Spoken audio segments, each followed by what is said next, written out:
Lalong bigyan ng huling pagkakataon ang mga jeepney operator na sumali sa kooperatiba bago ang hulihan sa Pebrero.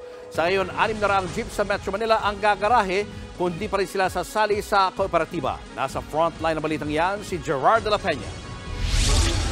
Hindi bumuo ng kooperatiba ang nasa 80 tsuper at operator na bumabiyahe sa rutang Tipas-Pasig. Ang mga pasahero, siguradong mapapamahal sa pasahe, oras na mawala ang mga jeep sa nasabing ruta pagsapit ng Pebrero. Siyempre po, tricycle napakahirap po para sa isang katulad namin na simpleng tao lang. Kasi sa tricycle, mahal po ang pamasahe eh. Halos 100 pesos po pag mula dito hanggang Tipas po. Sa datos ng Land Transportation Franchising and Regulatory Board o LTFRB, halos 400 ang bilang ng mga ruta ng jeep sa Metro Manila ang hindi nag-consolidate o bumuo ng kooperatiba at korporasyon. Tinatayang 600 jeepney units ang kasama rito. Pero hindi nababahala ang LTFRB na magkukulang ng masasakyan. These minor routes, may mga malalaking major routes na dumadaan dyan. And there are buses, there are jeepneys also plying that major route na sakop ng minor route na yon. And of course, you have the UV. We do not see any shortage.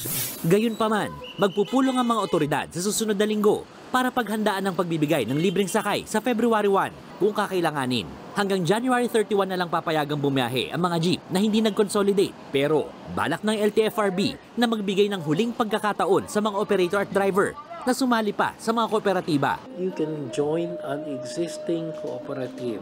There is no final resolution yet. But as a benevolent act of the government, para yung mga napariwara noong una, naniwala sa mga propaganda, and they realize that they really have to toe the government line, meron po kami inilalaan na programa sa kanila. Pero ang jeepney driver at operator na si Mang Ipe, buo na raw ang desisyong hindi pa rin sasali. Kakabili lang niya ng traditional na jeep nitong Oktubre sa pag-asang iuurong pa ng pamahalaan ang PUV Modernization Program. Papasok ka pa lang, may 30,000 ka nang babayaran sa kanila. Saan kami kukuha ng ganun? Samantala, yung jeep namin wala na sana kami problema kahit kumita 200, 300. Kapag nagkataon, isa ang jeep ni Mang Ipe sa manghuhulihin sa Pebrero dahil ituturing ng kolorum.